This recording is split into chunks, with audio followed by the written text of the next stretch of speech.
Et après, il y a quand même eu un truc qui s'est passé, c'est que je suis passée de free à Miami Studio et de moi toute seule à plusieurs. Je pensais que ça allait se faire de manière assez fluide, mais j'ai quand même eu des clients qui, au début, m'ont dit non, non, mais nous, on veut que ce soit toi qui bosse, pas les autres, toi. Tu te prends un petit peu un mur, t'es d'accord? Oui, c'est vrai. Il n'y a pas trop eu d'explications ni de passation sur ce sujet-là. Et en fait, c'est juste leur expliquer que les choses changent et leur expliquer aussi les avantages et le plusieurs. Hello et bienvenue dans Take Your Dream, le podcast qui transforme tes rêves tech en réalité. Ici, pas besoin d'être un expert ou de tout connaître sur la tech. Que tu sois au tout début de ton idée ou déjà en route vers la réalisation de ton projet, ce podcast est fait pour toi. Toutes les 2 semaines, j'explore le parcours de ceux qui ont osé rêver et se lancer dans l'aventure tech. À travers leurs défis, leurs réussites et leurs erreurs, tu trouveras l'inspiration et les conseils dont tu as besoin pour toi aussi faire le grand saut. Take Your Dream, c'est ton espace pour rêver, apprendre et surtout passer à l'action. Alors, prêt à transformer tes rêves en réalité ? C'est parti ! Hello et bienvenue dans ce nouvel épisode. Aujourd'hui, j'accueille Émilie, fondatrice de Miami Studio. Hello Émilie. Bonjour, enchantée. Tu vas bien ? Très bien, ravie d'être là. Je vais te laisser déjà te présenter, un peu nous raconter ton parcours. Donc moi, je m'appelle Émilie, j'ai 30 ans, je suis fondatrice de Miami Studio, un studio qui a été fondé il y a 3 ans, qui est une agence spécialisée en UX UI design. Donc voilà, on est 3 aujourd'hui. À la base, de mon côté, je suis plutôt issue d'une formation pluridisciplinaire. J'ai fait une école d'art à Nantes, qui était une toute petite école à l'époque. Je pense que c'est un peu plus grand maintenant parce qu'ils ont d'autres antennes en région ouest, qui était une école sur 5 ans. Et à la suite de ce cursus-là, j'ai fait un stage dans une grosse agence digitale parisienne. Enfin, c'est une grosse agence digitale aujourd'hui. À l'époque, on était, je sais pas, moins de 10, 15, je dirais, qui m'a en fait ouvert les portes vers le monde du digital parce que forcément, issu d'une formation où il y avait beaucoup de domaines. J'aurais très bien pu finir illustratrice ou peintre ou autre chose. Mais bon, les appétences et les goûts m'ont tiré vers le digital. Et en 2015, donc j'avais un peu moins de 21 ans, j'ai décidé de me lancer en freelance par le biais d'opportunités qui sont ouvertes à moi. Je crois que c'est quelqu'un qui m'avait contacté pour des missions de freelance. Et en fait, j'ai jamais quitté ce statut-là. Je suis toujours restée indépendante. J'ai jamais été salariée. Donc, quand on me parle de chômage ou quoi, je suis clairement pas la meilleure personne pour répondre à ce genre de questions. D'abord dans un rôle de web designer, parce qu'à l'époque, en 2015, il y avait très peu de silos entre les métiers. C'était beaucoup web designer ou graphiste web. C'est comme ça qu'on l'appelait, il me semble. Puis ça s'est petit à petit segmenté. Donc ensuite, j'ai été plutôt UI, de par un statut plutôt junior aussi. Et petit à petit, je me suis orientée sur l'UX et sur la partie product design aujourd'hui. Donc ça, en freelance jusqu'en 2020 à peu près, jusqu'au Covid. Après le Covid, on a décidé avec mon mari de quitter Paris. Et donc, j'ai quitté un peu ce statut freelance que j'appelle freelance canapé, où en fait, t'es quand même en régie auprès de grands groupes, ce qui était mon cas complètement, où tu fais du full-time, tu as du présentiel, tu es au final intégré 100% dans les équipes. Donc, c'est un peu du salariat déguisé, entre guillemets, même si tu gardes une forme de flexibilité dans ton organisation et dans tes congés, dans beaucoup de choses au final. Et on est parti sur Annecy. Et en fait, sur Annecy, j'ai pas retrouvé ce principe-là. Est-ce que je voulais pas ou j'ai pas trouvé, je saurais jamais. Mais quoi qu'il en soit, en fait, j'ai commencé à contracter mes propres clients en direct, qui étaient des clients plus ponctuels, avec des besoins un peu plus fluctuants dans le temps et avec des problématiques où en fait on passait en one-to-one. Il n'y avait pas forcément d'équipe de design en interne. Et en fait, il y a une plutôt forte demande qui m'a poussée en 2021, je crois, à prendre mes premiers stagiaires, enfin une première stagiaire. Et en fait, aujourd'hui, on est 3 chez Miami Studio, une salariée, une personne qui est en alternance depuis 3 ans maintenant, donc qui a fait une double alternance, et moi. Au début, quand tu as commencé un peu plus ton studio, plus aller chercher ton côté, tu avais déjà cette vision que tu voulais faire grandir l'équipe ou au début c'était plutôt tranquille et c'est venu petit à petit? Non, franchement, au début, c'était vraiment, je continue ma vie de freelance. OK, il y a pas de en fait, il y avait pas de grand groupe sur Annecy. Annecy reste une petite ville ou en tout cas, en fait, mon appétence première était qu'en vivant à Annecy, je ne voulais pas être tous les 4 matins à Paris ou à Genève. Genève étant à 1 heure de route avec les bouchons ou quelque chose dans le genre. Et du coup, j'ai par la force des choses, j'ai commencé à chercher des clients que voilà, que je pourrais accompagner, qui au final n'étaient pas du tout sur Annecy d'ailleurs, pour l'anecdote, qui étaient plutôt sur Nantes ou sur Paris, Toulouse même. Mais voilà, accompagner des plus petites entreprises et collaborer aussi en un peu main dans la main avec eux de manière plus serrée, plus, plus «intimiste» entre guillemets, là où sur des grands groupes, tu es quand même dans des grandes équipes. Je collaborais avec d'autres designers, ce qui était aussi très chouette, mais je voulais un peu changer ça et porter un petit peu ma casquette aussi d'expert, que j'avais après quelques années d'expérience. 2021, je devais avoir 6-7 années d'expérience, 6 ans. Et donc du coup, je suis juste partie comme ça. Et au final, ce qui s'est passé, c'est qu'il y a quand même eu des demandes et qu'à un moment, quand tu vois tes journées s'allonger et tes week-ends sauter un petit peu, c'était pas non plus ce que j'avais envie. Et j'avais aussi un besoin, je pense, de transmettre, de partager, une envie aussi potentiellement d'accompagner, pour le coup, à l'époque, des plus jeunes sur nos métiers aussi et voilà, de transmettre un petit peu, ce que j'avais à transmettre.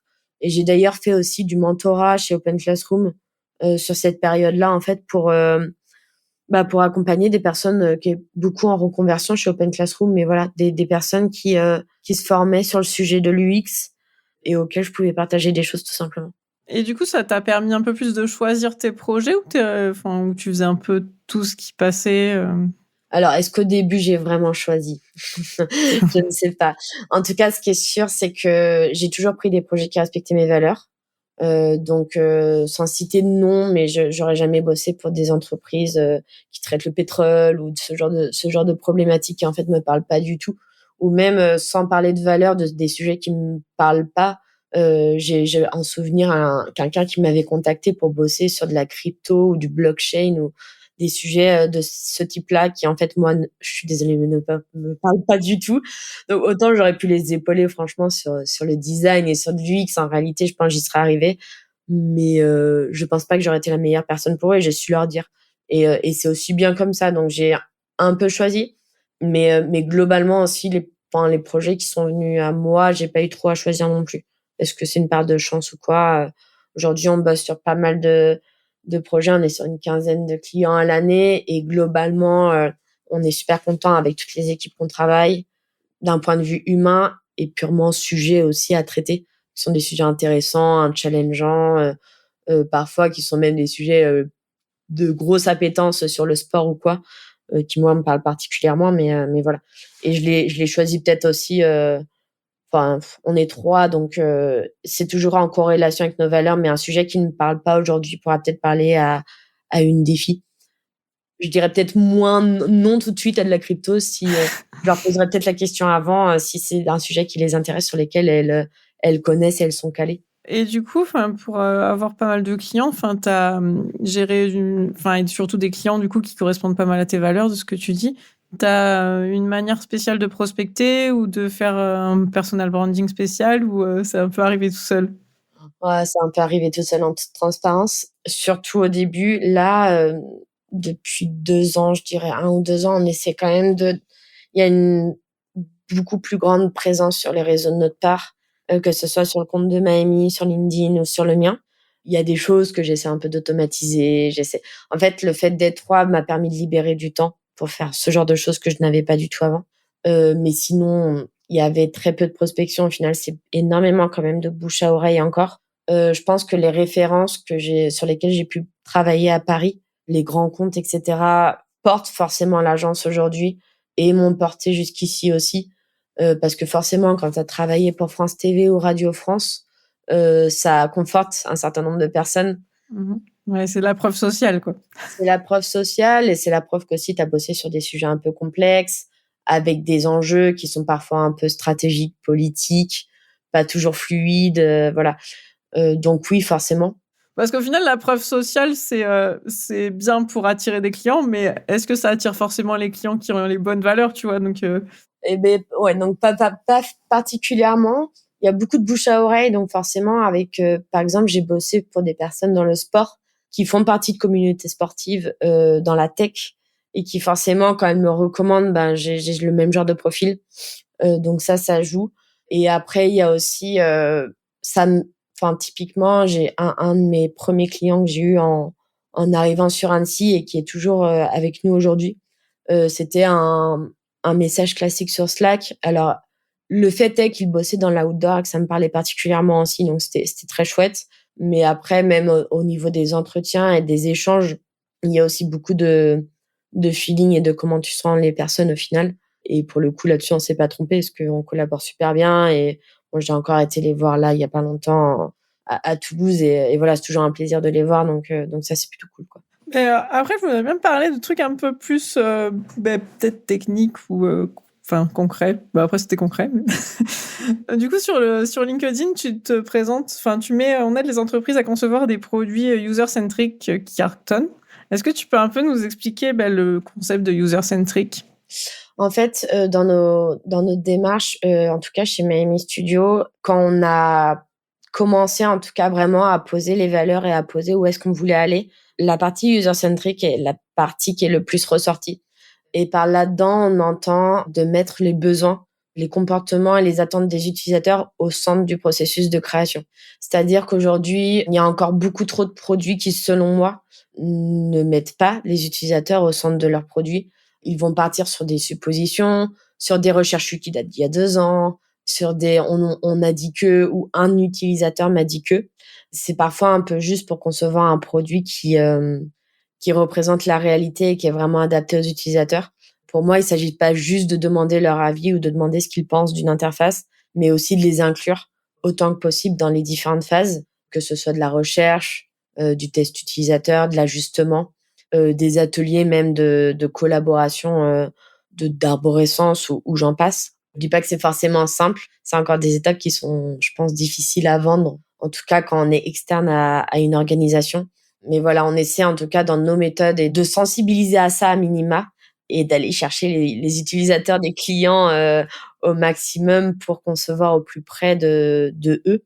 Parce que forcément, tu vas pas concevoir une interface de la même manière que si ton persona a 70 ans ou s'il a 20 ans, quoi. Ouais. Donc, c'est vraiment super différent. Et là, je prends l'âge en compte et en référence, mais en vrai, il y a plein de caractéristiques qui peuvent différer.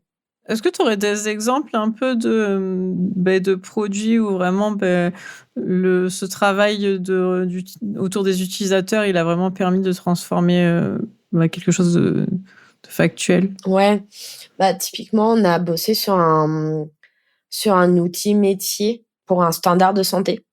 Et typiquement, là, je prends cet exemple-là, je l'aime bien parce qu'en fait, on dit toujours, oui, les formulaires, il faut qu'ils soient en colonne, un champ à la fois, voilà, faut que ça soit segmenté en étapes, etc. Ce qui est une excellente pratique UX valable dans 90% des cas. Sauf que là, en l'occurrence, c'était pas du tout valable pour ce projet-là parce qu'en fait, on parlait à des personnes qui recevaient plus de 100 appels à la journée, qui avaient besoin d'aller hyper vite, qui avaient d'autres personnes au téléphone qui leur donnaient jamais les infos dans le même ordre, etc. Et en fait, avec eux, on a fait une partie de recherche. On a été faire de l'observation de terrain aussi pour voir comment ça se passait un petit peu et pour comprendre vraiment comment ils recevaient ces appels, comment ils remplissaient. Donc, c'est des formulaires, en fait, où tu vas faire une demande d'ambulance. Toi, en tant que patient, tu vas donner tout un tas d'infos. Il y a des infos qui sont plus ou moins importantes ensuite pour le standard. Et voilà. Et en fait, ce formulaire-là, si on l'avait pensé sans connaître nos utilisateurs, on aurait fait un formulaire de base en étapes très bien, très joli, très UX, mais qui en fait n'aurait pas correspondu aux besoins.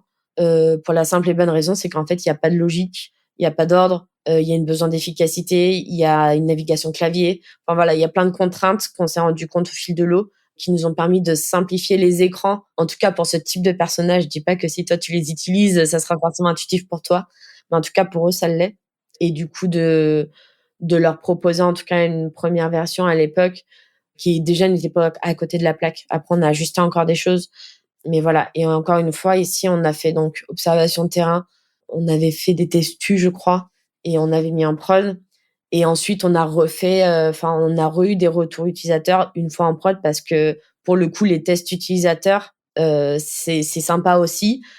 mais c'était pas en conditions réelles, dans parfois des périodes de rush avec beaucoup d'appels, et cetera. Et du coup, en fait, il y a des choses où on s'est dit, en fait, ça a marché en testu, mais dans la réalité, il y a encore des ajustements à faire parce que c'est pas ça la vraie vie. Ça va beaucoup plus vite, il y a beaucoup plus de bruit, il y a beaucoup plus de choses à prendre en compte. Mais au final, c'est un peu général de devoir un peu revenir. C'est quand même dur de faire du premier coup le formulaire parfait, enfin, ou l'UX parfait, quoi. Ouais, c'est super dur. Ça peut arriver sur, ça nous est plus ou moins arrivé sur des outils vraiment très basiques où tu vois je prends vraiment un parcours super basique, mais de formulaire d'inscription ou parfois des e-commerce où quand même t'as des règles qui sont tellement communes et tellement standardisées entre guillemets que t'as quand même moins de risques de faire, de taper à côté. Mais effectivement, dans tous les cas, t'ajustes toujours et puis un produit est vivant, donc tu auras toujours aussi des choses à ajouter, des choses à modifier, des nouvelles infos, des nouvelles fonctionnalités. Donc forcément. Du coup, en parlant de choses à ajouter, de choses à modifier, comment tu vois, tu vois, parce que des fois, les devs, enfin, dans une boîte où il n'y a pas forcément du X en interne, ils vont peut-être vouloir rajouter une fonctionnalité, rajouter un petit truc par-ci par-là. Est-ce que tu penses qu'il faut faire appel à un UX pour vraiment bien cadrer l'ajout ou est-ce que ça passe? Ouais, c'est une bonne question. C'est pas évident. Nous, typiquement, il y a des clients qu'on accompagne depuis 3 ans. Donc, en fait, quand il y a des besoins de nouvelles fonctionnalités, ils passent par nous parce que c'est comme ça.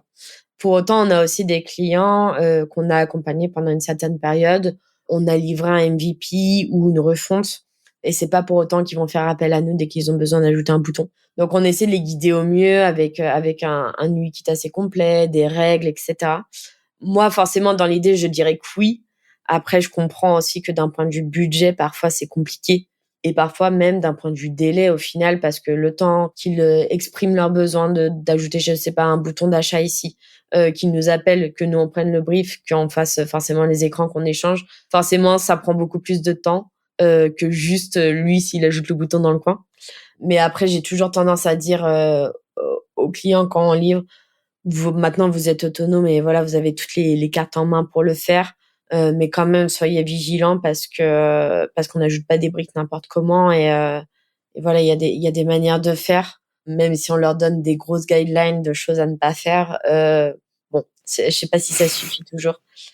Ouais. Et est-ce que aussi vous intervenez par exemple sur des modifs qui auraient déjà été faites et par exemple où le client va vous dire j'ai fait des modifs moi-même, je sais pas trop, est-ce qu'on peut vérifier quoi? Ouais, ça c'est arrivé. Alors, c'est assez rare en réalité, parce que du coup, soit ils passent direct par nous, soit ils nous demandent jamais.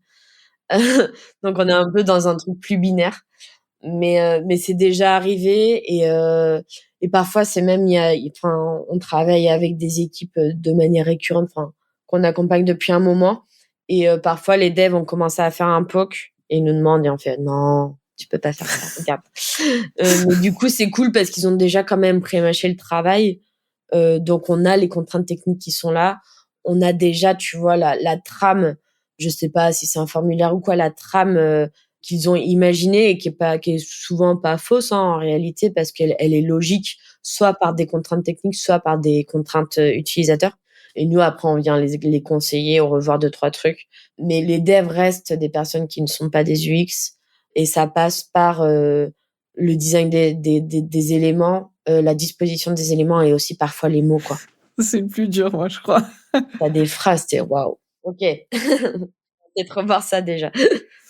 Moi je suis au produit là et enfin, on n'a pas du tout de designer dans l'équipe, donc des fois ça ou on va voir sur les autres sites un peu ce qui se fait, mais ouais des fois, je suis en mode, je sais que ça va pas, mais je sais pas la bonne solution, quoi. Ouais, après, le meilleur moyen aussi que je dis à mes clients, c'est de demander aux utilisateurs, enfin, du coup, de faire tester le petit bout qui a été ajouté et en fait, l'utilisateur dira si c'est pas clair pour lui et ça peut aussi suffire sans faire appel à forcément une expertise plus grande ou plus chère, quoi.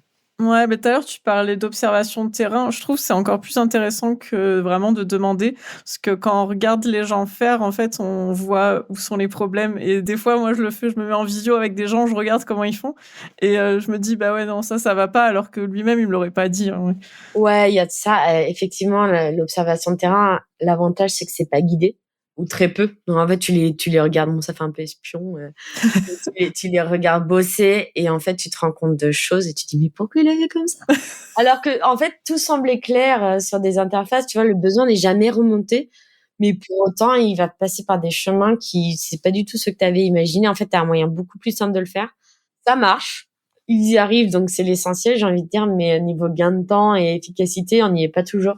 Et du coup, c'est intéressant après ce que ça fait mener des discussions. Et moi, je trouve ça toujours cool aussi de se rendre compte un petit peu même des conditions réelles qu'il peut y avoir, bah voilà, dans des standards. Quand c'est sur de la outdoor, c'est des mecs qui travaillent dehors, donc tu vois un petit peu comment ça se passe.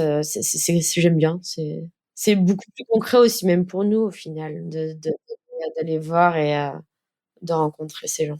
Oui, puis enfin, c'est plus facile de comprendre le métier, j'imagine, quand tu vas au contact aussi que, parce que vous, enfin, je pense avec 15 projets dans l'année, vous devez voir passer pas mal de choses différentes quand même. Ouais, c'est vrai qu'on a des choses très différentes.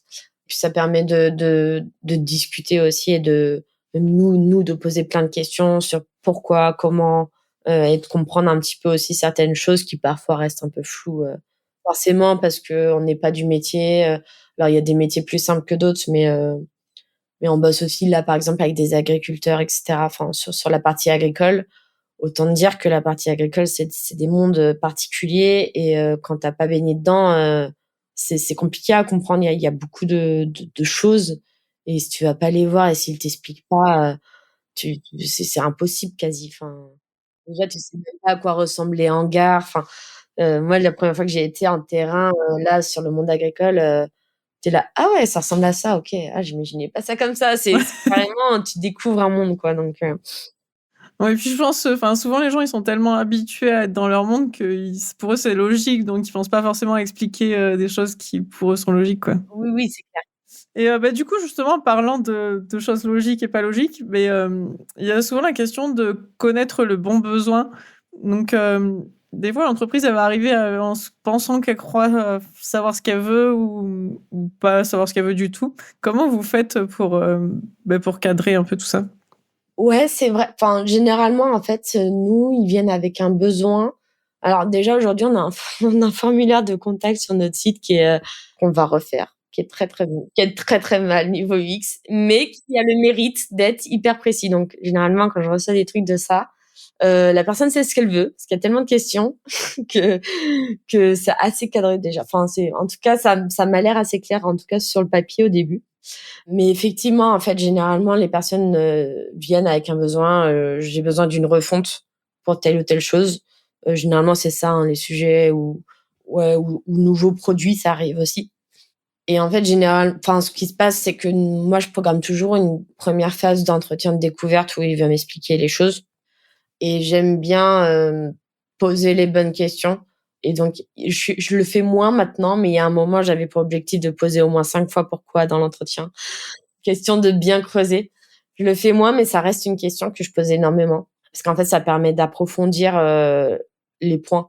OK, tu vas faire une refonte. Pourquoi? Pour améliorer le taux de conversion. Pourquoi? Et cetera, et cetera. Et en fait, au final, tu arrives au vrai problème qui est, ben, on n'arrive pas à vendre ou nos utilisateurs partent en arrivant sur le site ou voilà. Et en fait, ça te permet de voir aussi d'où est-ce qu'ils ont ces infos-là.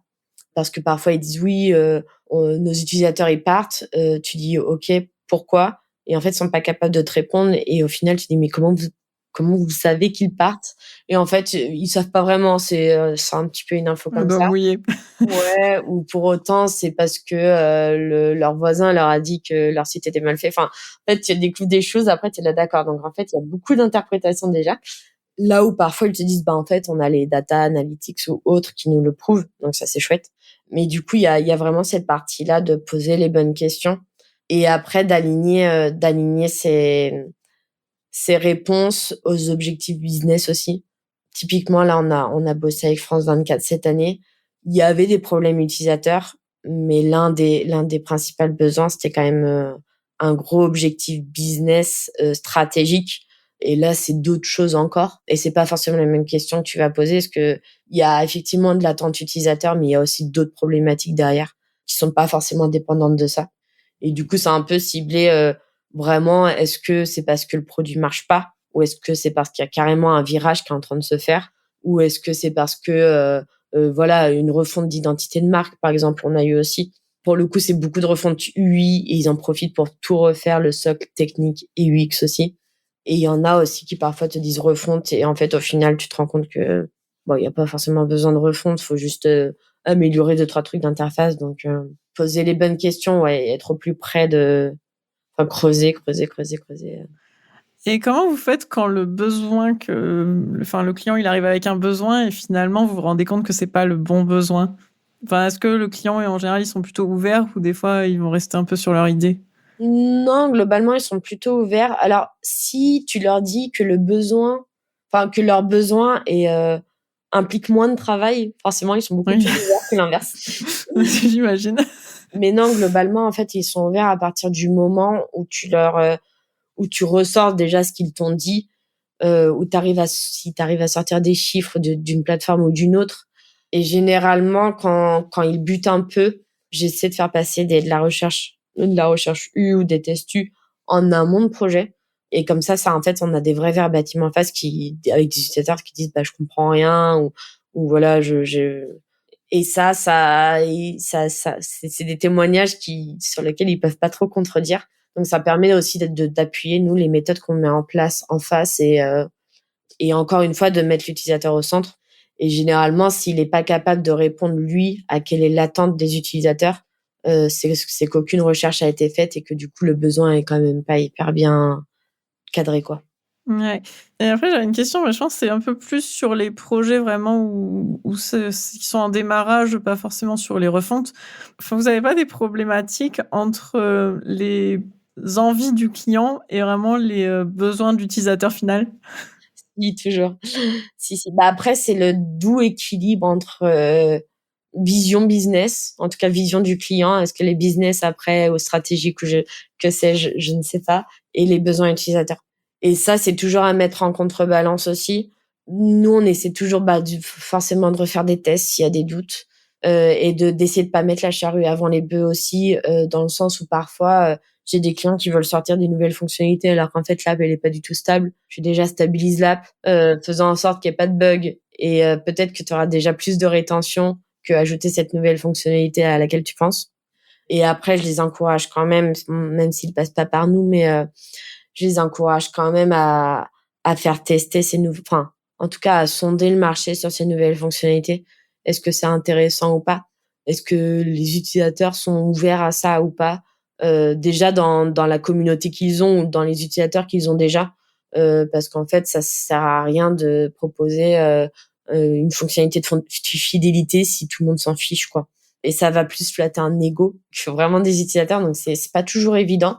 Et après, il y a parfois des fonctionnalités qui sont purement business, cash, autant le dire, de générer de l'argent. Et sur ça, on peut pas trop dire forcément. Moi, je vais dire, bah oui, je suis en accord avec toi. Effectivement, si tu mets ça, et c'est normal. Après, il y a un moment, faut que les produits ils vivent. Donc voilà. Mais encore une fois, si tu fais rentrer des choses payantes, par exemple sur une app, mais que l'app elle est pas stable, ça marchera jamais. Donc faut arriver à sensibiliser là-dessus aussi et à leur dire de pas aller trop vite non plus, parce qu'en fait, parfois t'ajoutes des nouvelles choses ou soit des parcours d'inscription, soit des choses, des fonctionnalités payantes, etc., qui vont être des vrais freins ou carrément des pertes d'utilisateurs, parce que, mais même d'utilisateurs qui étaient déjà fidèles, hein, qui vont partir parce qu'en fait juste ils se disent, ah bah l'app elle devient payante, c'est bon, tu vois. Ouais, c'est pas toujours facile de trouver l'équilibre. Mais bon, après, c'est le business aussi, faut le faire tourner, quoi. Ouais. Bah, c'est valable sur les apps beaucoup. En réalité, c'est valable beaucoup sur le B2C avec des clients particuliers ou quoi. Parce que sur le B2B, on a l'habitude de payer des logiciels, on a l'habitude de payer des solutions. Et si la solution, elle t'apporte vraiment un gain de temps, une valeur ajoutée, tu vas mettre les 10 € qu'il faut par mois pour y arriver. C'est moins problématique. Là où le particulier, et je le comprends totalement, mais sortir 1 € de la poche, c'est toujours plus compliqué, quoi. Ouais, bah après, c'est toute une histoire de modèle économique de l'entreprise. Et puis, enfin, Ouais, complètement, ouais. ça va plus loin que tout ce qui est UX aussi. Ouais, là, c'est de la stratégie. C'est carrément même l'ADN du produit en tant que tel, hein. Si tu as décidé de faire une app B2C payante pour une raison X ou Y, non, on va difficilement challenger ça, quoi. C'est compliqué.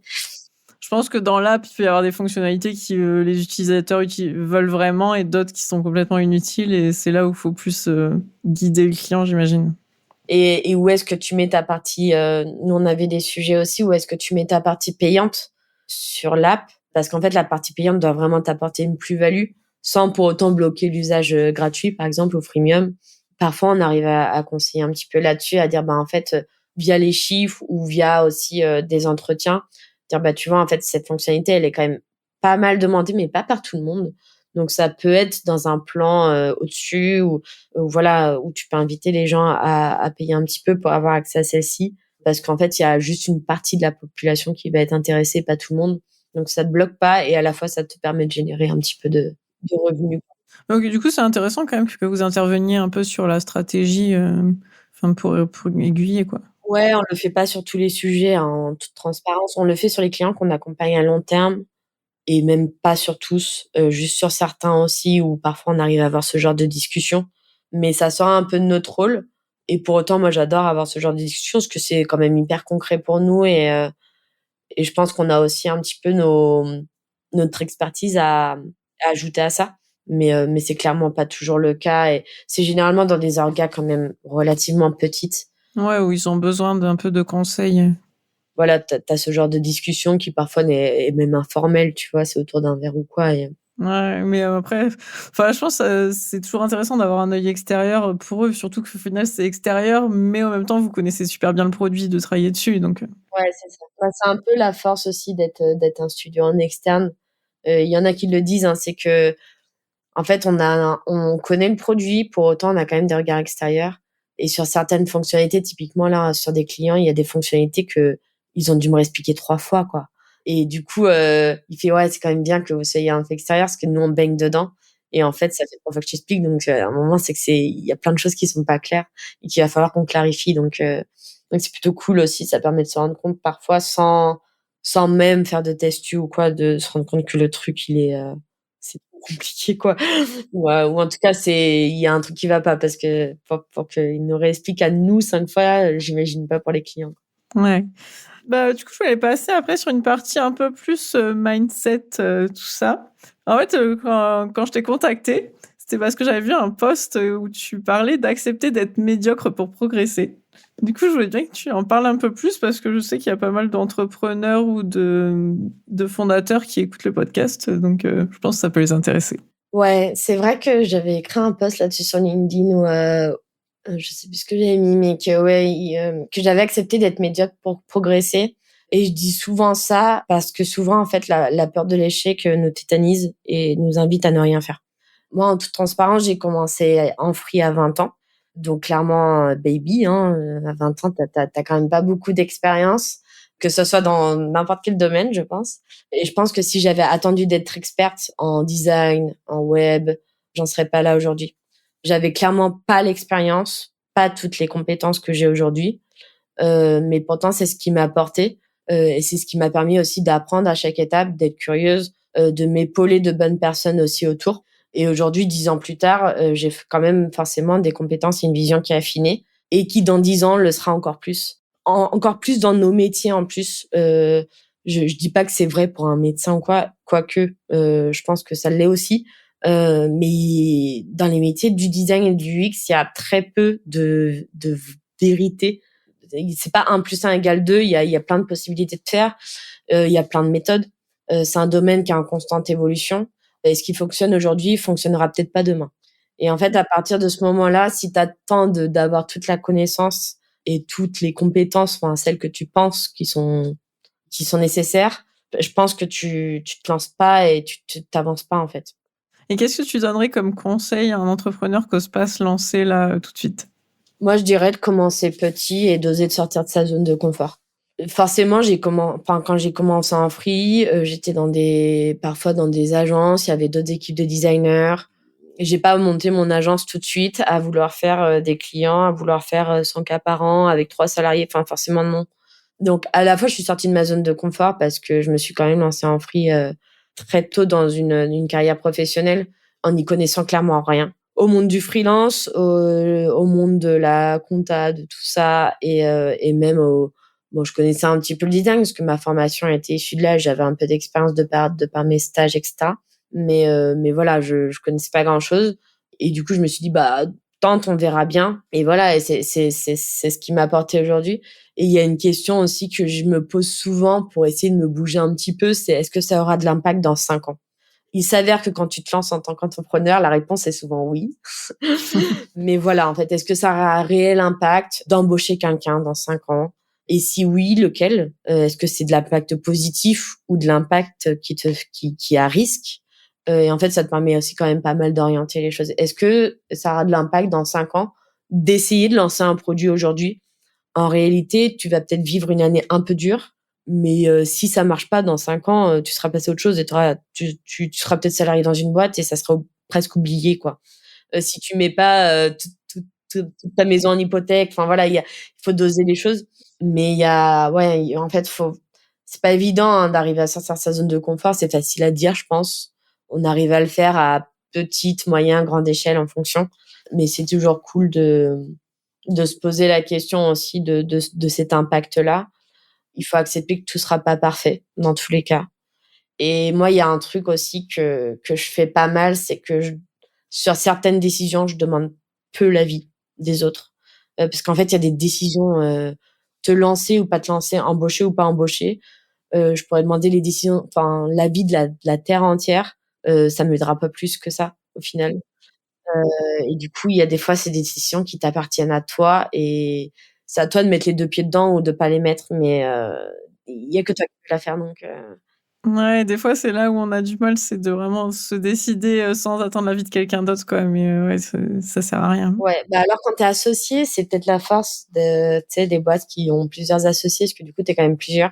Donc tu es peut-être porté un peu plus vite, un peu plus haut aussi, parce qu'en fait, il y en a 2 qui vont être d'accord et qui vont toi, tu as pas le choix, tu dois suivre. C'est vrai que quand tu te lances tout seul, bah, c'est que toi qui peux prendre les décisions pour toi-même et pour ta boîte. Donc voilà. Après, parfois, faut revenir au relationnel aussi sur certaines choses qui font vraiment «peur» entre guillemets. Enfin, tu vois, typiquement, quand j'ai signé mes premiers CDI, c'est peut-être, je pense que c'est l'une des décisions des dernières années qui a été le plus dur pour moi. Parce qu'en fait, tu engages de l'humain. Tu engages du budget, tu engages de l'humain et tu as pas envie de dire, oui à quelqu'un et de dire dans 3 mois: «Bah, en fait, non, désolé, je te vire, j'ai pas l'argent». Et ça a été super dur et en fait, j'en suis venue à faire un prévisionnel, à me baser sur les chiffres et à dire: «En fait, juste les chiffres sont ouverts donc arrête de te poser des questions et go, quoi». Et au final, c'est pas du tout un regret et c'est même, plutôt une très bonne chose. Enfin, ça tout se passe bien. Mais c'est quand même pas évident, quoi, parce qu'en plus, c'est pas que toi, pour le coup, là.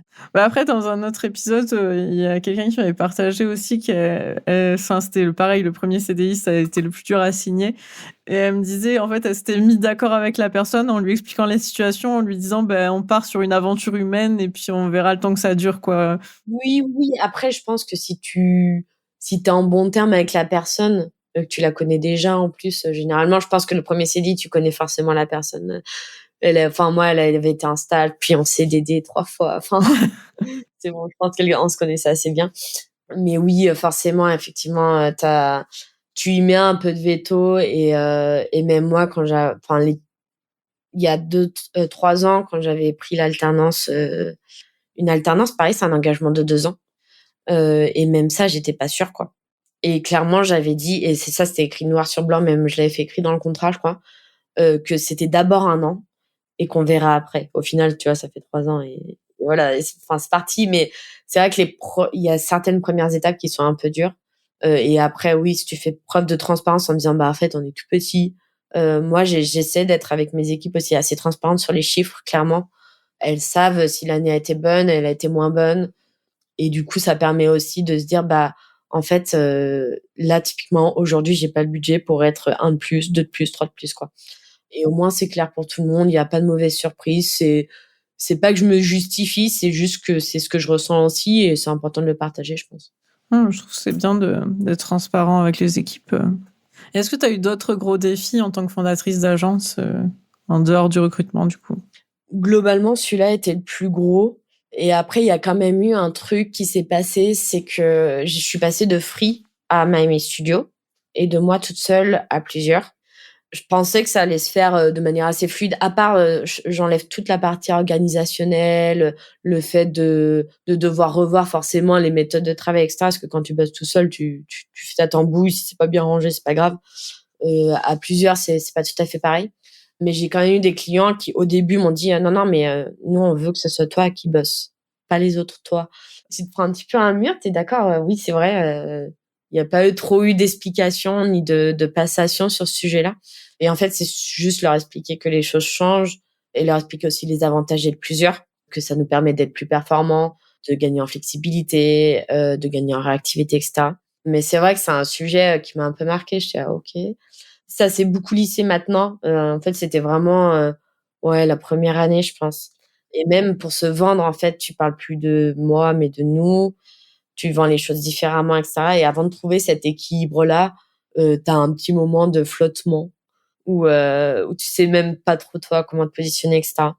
Donc ouais, c'est en fait, moi, c'est vraiment la passation de freelance à, en fait, fondatrice d'agence, d'accepter que tu es fondatrice d'agence, d'accepter que tu as des humains en dessous, des humains aussi en face qui doivent comprendre que maintenant c'est un peu plus grand. Sans on n'est pas une entreprise de 440, mais on est quand même un peu plus que un. OK, mais c'est super intéressant comme retour d'expérience.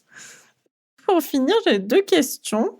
Alors pour toi, en quoi le parcours client est un élément clé d'un produit réussi? Pour moi, un parcours client clair, fluide et accessible, c'est clairement l'opportunité pour toute entreprise d'arriver à transformer l'utilisateur en client fidèle en tout cas.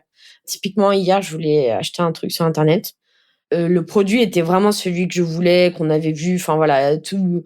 Non, pour moi, je faisais clic, j'achetais, je me connectais, je payais, terminé, bonsoir.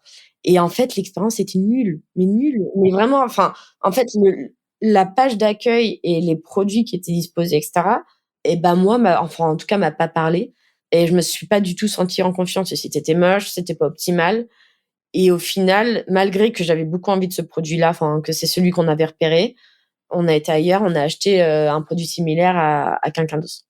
Et du coup, en fait, ça joue énormément dans la perception des utilisateurs. J'ai aussi un outil pro que j'utilise qui franchement est bien. Après, parfois, faut être un peu, enfin, sur les outils pro, j'essaie d'être un peu plus laxiste parce que je sais que les gars sont en train de construire leur truc, tu peux pas leur taper dessus en disant: «C'est nul, ça marche pas», tu vois? Mais il y a quand même des trucs qui marchent pas, qui pour moi font la valeur ajoutée du produit et c'est pour ça que je passe par eux. Et en fait, quand je me suis rendu compte que ça marche pas, j'ai écrit dans le petit chat et tout, je leur ai dit: «Mais ça marche pas votre truc?» Ils m'ont dit: «Oui, on sait, on est en investigation technique et tout». J'étais: «OK, pas de souci», tu vois? Mais quand même, tu es là, bah, en fait, je paye et si le truc marche pas, moi, il me sert à enfin, il m'apporte rien donc voilà. Donc après, parfois, tu as des choses techniques, tu as des choses d'UX, enfin d'expérience, globale. Et en fait, tous ces parcours-là, s'ils sont pas bien calés, sans bug et pas clairs, tu perds les gens tout simplement, je pense. Il y a des fois, je me demande comment il y a des sites ou des produits qui arrivent à vendre avec une expérience aussi nulle, quoi. À part le site des impôts où tu pas le choix. Parce qu'il y a pas de concurrent encore. Pas le choix, donc de toute façon, tu es obligé de passer par là et au final, tu t'y fais en plus, hein, c'est ça le pire. Mais bon, tu pas le choix, quoi. Mais en fait, on est quand même dans un monde assez concurrentiel et si c'est pas super bien fait, je pense que, je dis pas tout le monde, mais une grosse partie de la population ira chercher un outil qui est mieux fait et où il se sentira mieux tout simplement, quoi. Moi, je suis un peu comme toi. Enfin, pour commander, si le site me va pas, je vais pas le faire du tout. Après, pour les outils pro, des fois, j'essaye d'envoyer un message en disant ouais, là, il y a quand même un truc bizarre. Ouais, après, bon, les outils pro, on est un peu plus laxiste et puis on essaie de les aider. Enfin, nous, en plus, on est du produit, tu vois, donc on est vachement évangélisé à ces choses-là. On sait que c'est en construction. On sait qu'en fait, si tu leur dis pas, ils le seront jamais aussi. Donc voilà, tu essaies de leur remonter les choses. Après, ça va dépendre aussi de la personne en face parce que enfin, si tu vois qu'elle est réceptive ou pas, en fait. Quand le produit, tu vois qu'ils sont pas réceptifs, tu changes, quoi. Ouais, complètement. Mais c'est vrai que, enfin, Parfois, il faut aussi un peu de patience, en tout cas sur les produits métiers. Typiquement, moi, j'utilise beaucoup Notion. J'ai commencé à l'utiliser, à ses tout débuts, et c'était clairement pas le Notion d'aujourd'hui, quoi. Ouais, moi aussi, ça fait quelques années déjà. Ça faisait le taf, mais sans plus, ça remplaçait mes notes de téléphone, tu vois? Et en fait, aujourd'hui, c'est clairement une base de données pour moi. Donc voilà, après, il faut être un peu patient et il faut aussi, se dire que c'est en train d'être construit. Mais c'est pas, encore une fois, c'est valable sur le pro, beaucoup moins sur la partie, consommateur particulier parce que les gens, ils sont pas patients et puis ils ont pas que ça à faire et je le comprends Ah bah, totalement. ouais, complètement, surtout quand tu as le même produit à côté, enfin, c'est Oui, surtout qu'en plus, c'est des domaines qui sont méga concurrentiels donc si tu trouves pas ton t-shirt sur un site, tu iras chercher ailleurs, quoi. complètement. Du coup, j'ai une dernière petite question. Quelle petite action un entrepreneur peut-il mettre en place dès aujourd'hui pour améliorer son parcours client? En vrai, se rapprocher des utilisateurs. C'est-à-dire sans but, enfin, si un entrepreneur n'a pas de budget, et ce que je peux comprendre totalement, pour faire appel à des ressources externes ou à des experts, aller chercher les utilisateurs, leur poser des questions, leur faire tester le produit, et déjà, en fait, ça va permettre d'identifier des points de friction et après de pouvoir les corriger ou pas. Ça dépend de la complexité des problèmes qui remontent, mais en tout cas de s'ouvrir les yeux sur ce genre de choses. Donc moi, je dirais vraiment ça, s'entourer des utilisateurs et leur pas être timide, en fait, à aller les voir parce qu'en fait, en plus, les 3/4 du temps, ils sont ravis de donner leur avis. Même si tu as pas de budget, tu as pas besoin d'un panel et cetera. Tu vas dans la rue, tu leur demandes, enfin, je sais pas si tu vends du café, tu leur offres, une petite échantillon et c'est bon, ils sont contents. Enfin, il en faut pas beaucoup parfois. Et après il y a aussi un truc que beaucoup font pas trop, c'est de documenter cette partie de recherche-là. En fait, souvent, on a des retours moi, il y a plein de fois où je sais que les clients font de la recherche et ont des retours et quand je leur demande de la doc, ils ont rien, quoi. Forcément, c'est frustrant pour nous, mais ça l'est aussi pour eux parce qu'ils ont tout, je sais pas où ranger, je sais pas où dans je ne sais pas où, dans un Notion ou quoi ou que sais-je. Dans un Google Drive, Dans un avec, drive 36 ou sur un dossiers. bout de carnet, tu vois? Mais du coup, assez vite arriver à mettre en place n'importe quel outil. Ça peut être un Google Doc ou quoi, mais ou un Excel ou je sais pas quoi, mais quelque chose qui va permettre de rassembler tous les retours et du coup de se dire, bah, en fait, et de les quantifier surtout. Se dire: «Bah, voilà, en fait, il y a une personne qui m'a dit, qu'elle arrivait pas à se connecter et en fait, il y en a 10 autres qui me l'ont dit, donc ça, c'est peut-être un point qu'il faut qu'on corrige maintenant tout de suite» versus la personne qui n'a pas vu ce bouton-là. En fait, il y en a qu'une seule, donc peut-être que c'est un problème, mais c'est quand même moins prioritaire et en fait, la partie quantification des retours permet de remonter l'urgent et de le traiter, versus ce qui peut avoir, moins d'impact. Heu et en fait, ça, c'est de dans nos termes à nous, hein, c'est de l'atomic research, c'est le fait de tout siloter, de tout segmenter, de tout quantifier. Mais ça peut quand même être fait de manière, un peu plus même, un peu plus artisanale et avec un pauvre Excel et d'arriver à voilà, avoir des retours et à guider, en fait, l'évolution aussi du produit par les retours, quoi. Ça me parle vachement ce que tu es en train de dire, parce que justement, j'ai le sujet avec l'entreprise avec qui je travaille, qu'on a un chat, où il y a les alternants qui interviennent tous les jours et en fait, on n'a pas de récap de tout ce qui s'y passe, quoi. Donc il y a pas mal de retours, mais on n'a aucune vision dessus et c'est assez frustrant parce que, des fois, je retrouve des trucs, plusieurs semaines plus tard et je me dis: «Mais on a eu plein de retours sur ça, on l'a pas su, quoi», donc Ah bah, ouais, c'est clair. Bah, en plus, ça permet d'avoir effectivement quelque chose de visible par toute l'équipe, que ce soit le marketing, le sales, le fondateur, les équipes du UX, les devs, enfin, ça permet de les catégoriser un petit peu aussi, parce que parfois il y a des problèmes, c'est des bugs, donc clairement c'est équipe tech. Il y a des problèmes, c'est clairement de l'UX, équipe UX, ça permet de répartir un peu les tâches et ouais et ça permet aussi à tout le monde de collaborer un petit peu, surtout quand il y a des équipes, tu vois? Typiquement, certains qui gèrent le chat, parfois tu as des sales, parfois tu as le produit qui va sur des salons, qui vont récupérer d'autres retours et en fait, ça permet de tout de rassembler aussi au même endroit. beh, merci beaucoup. Comment on peut te contacter? Je mettrai tous les liens en description de l'épisode. Bah, principalement sur LinkedIn, de mon côté. Donc Émilie, Fravalo-Garnier. Parce que j'ai changé de nom, donc je garde les 2, mais voilà.